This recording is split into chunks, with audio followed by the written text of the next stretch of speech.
What is up, guys? Welcome to episode 5 of the Vielo podcast. If you're joining us for the first time, right here we talk all things tech and fitness. So the intersection all the way from the kind of running shoes and running gear that are new and announced, all the way up to new kinds of tech accessories as well as devices that are coming out of the industry. Plus, I'm a tech nerd, so anything in the world of tech, I also try to share my impressions so I keep you up to date with what's happening across health and tech. So today we're going to be covering a few things. It's iPhone season, so a lot of rumors are coming out around the new iPhone devices. Secondly, we're going to talk about how do you prepare for a race. You think it'll be obvious by now in terms of how do you actually prepare for one, but more than just about the kind of gear you need to have and the kind of nutrition you need to be aware of. How do you actually prepare to have your best race yet? So without further ado, let's get into it. So it's iPhone season and Apple has announced the date on which they will introduce the new set of iPhone devices, September 9th, 2 weeks or slightly under if you're watching this today on the day the video goes out, which is on the Friday. And what we're really looking forward to is a couple of new devices. Of course, we know we're going to get the 18th generation of devices, as well as a couple of other smaller devices like your AirPods, as well as maybe the smartwatch, but those we are relatively expecting minor bumps. The big aspects that we are highly anticipating this year have to do with a new folding iPhone, which is going to be quite interesting, especially when they landed with the iPhone Air last year, with a lot of people touting that as basically half of the folding iPhone. So it's going to be quite interesting to see them unveil new use cases that you're able to unlock with this new form factor. And honestly, for me, someone who's a creator, I don't think this will be the kind of device that I get, because I try to have the highest end camera, the highest end chip and performance, and I think there's bound to be some compromises when it comes to building a folding iPhone where it's not necessarily for the heavy use kind of individual, at least in terms of the base camera, but definitely looking forward to new kinds of software features that are unlocked as a result of the new form factor. Now, beyond this, we're expecting certain new kinds of features, especially when it comes to the Pro models. We know that the iPhone's key differentiator from a Pro perspective, it always has to do with the camera and video department.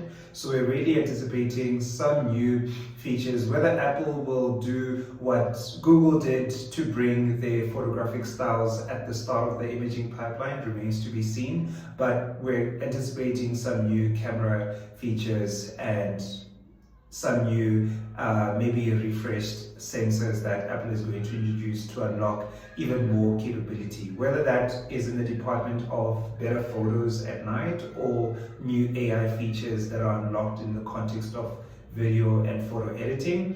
That remains to be seen, but it'll be quite interesting as well, because we've had the new Pixel generation of devices announced, and those came with a slew of new interesting features. Like, for example, you could have a teleprompter on your screen, and as you spoke through it, it'll actually track all the words that you're saying. So I'm very quite keen to see what Apple is going to introduce in the photo editing and video editing for the creator kind of experiences. But then as well, when it comes to AI, I've been quite impressed with the new kinds of capabilities that are unlocked from WWDC in iOS 27, where you're able to perform some new features in the context of extend and reframe, as well as additional features that they announced at their developer conference. So definitely looking forward to that.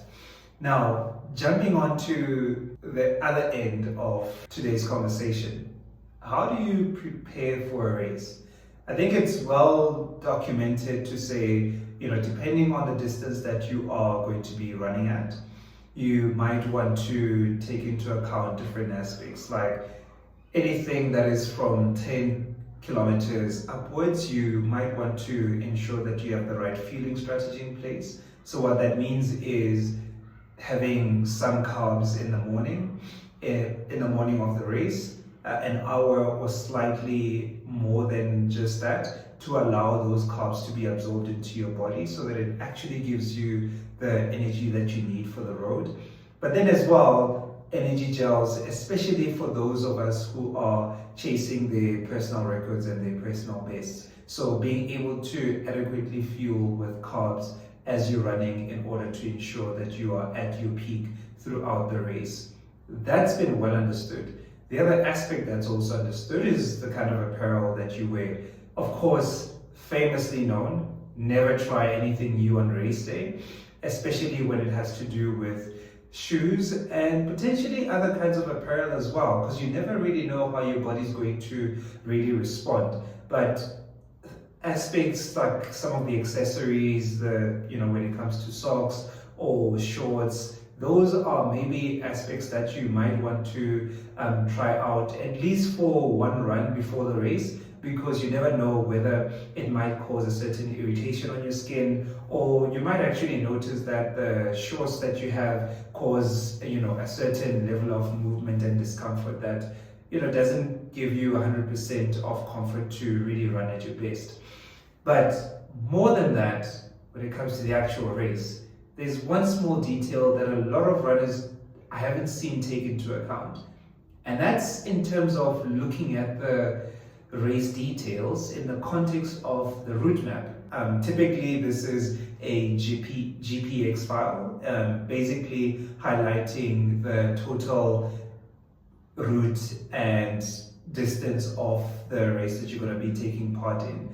This gives you everything you need, from where are the hills, where are the flats, which points in the course is it most difficult, and at which distance should you essentially be targeting to either increase or manage and hold your pace.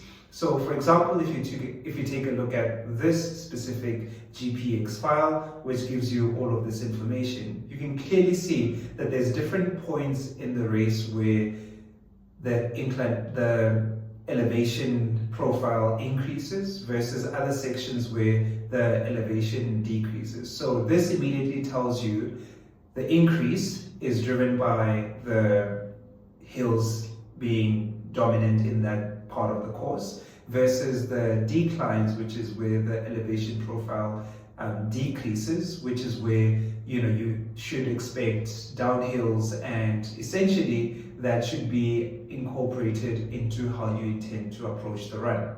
So higher elevation at the start means controlled and slightly more or slightly less pace than you are aiming to run the entire race at. And when you see declines, that's where you can actually catch up by using those declines to gain momentum as well as speed at that point in the course. So it's these small factors where also it helps you to prepare for which types of races you want to achieve which kind of goals.